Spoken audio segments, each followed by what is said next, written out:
నిజం నిలకడ మీదే తెలుస్తుంది. అబద్ధం మాత్రం ఈలోపు ఆరులు చుట్టొస్తుంది.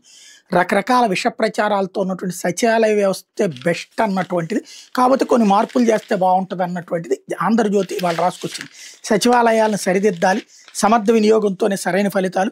సరైన ప్రణాళిక లేకుండా జగన్ తెచ్చిన వ్యవస్థ సంక్లిష్టతలు వీడక నేటికి అదే అవస్థ అంటూ ఓ దిక్కుమాల కథనాన్ని అయితే ప్రొజెక్ట్ చేసి సచివాలయాల అవసరం ఉందన్నటువంటిది తేల్చింది. సచివాలయం అనేటటువంటిది ఓ రకంగా ప్రభుత్వాన్ని ఇంటి దగ్గరికి తెచ్చింది. సచివాలయం, సెక్రటేరియట్ అనేటువంటిది రాష్ట్ర ప్రభుత్వ పాలనంతా హైదరాబాద్‌లోను లేకపోతే అమరావతి కేంద్ర ప్రాంతంలో కేంద్రీకృతం అవుతుంటే, ఇంటి దగ్గర కావాల్సినటువంటి ప్రభుత్వ యాక్టివిటీస్ పరిపాలన అన్నటువంటిది ఇంటి దగ్గర విలేజ్ సెక్రటేరియట్స్ అట్లాగే వార్డ్ సెక్రటేరియట్స్ పేరుతో జగన్ తీసుకొచ్చాడు. 2000 కుటుంబాలకు ఒక సెక్రటేరియట్. ఓ 10 మంది ఉద్యోగులకి ఉద్యోగాలొచ్చినాయి. అదే సందర్భంలో అనేక ప్రభుత్వ శాఖల చుట్టూ తిరగాల్సిన అవసరం లేకుండా ప్రజలకి మెరుగైనటువంటి సేవలందినాయి.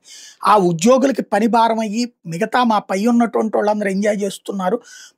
మా మీద పరివారం పెట్టారన్నటువంటి కోపంతో ఆ పేరెంట్ డిపార్ట్మెంట్‌కి వెళ్ళిపోవచ్చు అన్నటువంటి ప్రేమతో జగన్‌కి వ్యతిరేకంగా ఓట్లేశారు.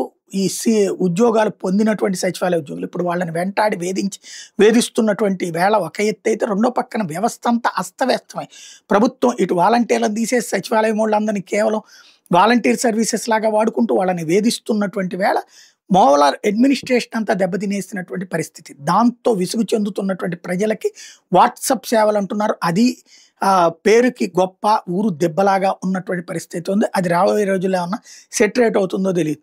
అందుకనినే ఇప్పుడు సచివాలయాలు మళ్ళీ తీసుకొచ్చి చంద్రబాబు మార్క్ వేయించాలన్నటువంటి ప్రయత్నం కనబడుతున్నట్టుంది.